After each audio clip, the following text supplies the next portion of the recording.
Shri Amarnath shrine board ने एक अहम फ़ैसला लिया है और अहम फ़ैसले के तहत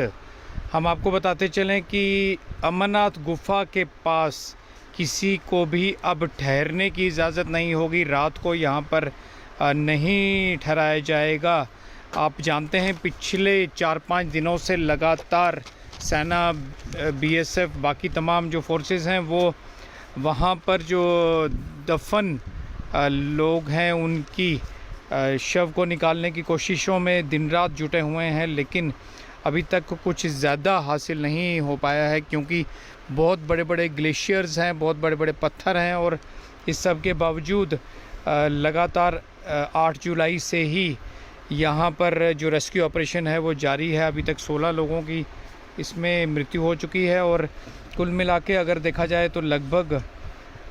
40 से ज़्यादा लोग अभी भी ज़िंदा दफन हैं, जिनके शवों को निकालने का प्रयास लगातार किया जा रहा है। और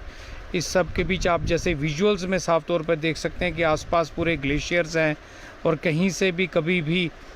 ख़तरा जो है वो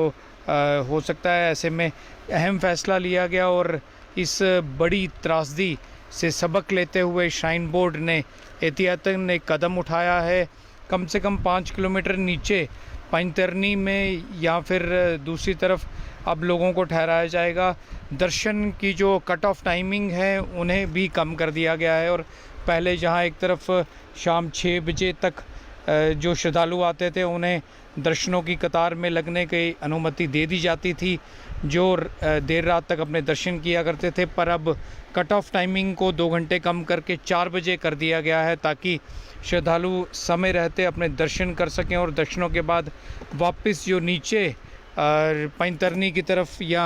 दूसरी तरफ जा सकें। और ऐसे में हम आपको ये भी बताते चलें कि तमाम जो वहाँ पर टेंट वालों ने अपने वहाँ पे टेंट वगैरह लगे हुए हैं या फिर उन्हें वहाँ से हटने के बारे में कह दिया गया है और शिविर अपने जो है वहाँ से हटाने के लिए कह दिया गया है। ये भी हम आपको साफ करते चलें कि 3-4 दिनों के बाद यात्रा जहां एक तरफ सुचारू रूप से चल रही है, वहीं सैकड़ों हमारे जो जवान हैं वो जो शवों को ढूंढने में लगे हुए हैं। और ऐसे में एक बड़ा फ़ैसला श्री अमरनाथ श्राइन बोर्ड और यूटी प्रशासन की तरफ से और एहतियात सबक सीखते हुए ये बड़ा निर्णय लिया गया है कि गुफ़ा के आसपास रहने की, खासकर रात को रहने की कोई भी व्यवस्था जो है नहीं होगी और आपको वापस जो पास का जो बेस कैंप है वहाँ पर लौटना होगा। हम आपको ये बताते चलें कि 1996 में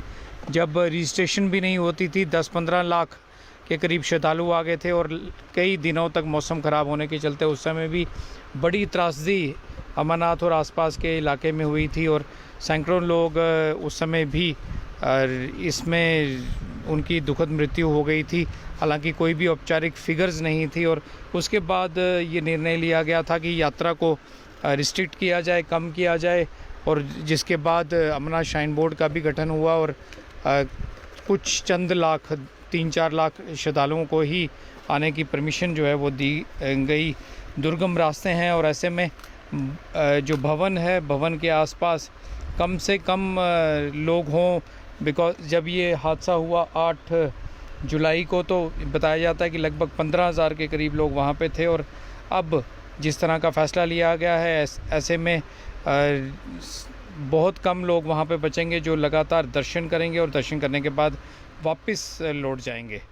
दीपांकर गुप्ता।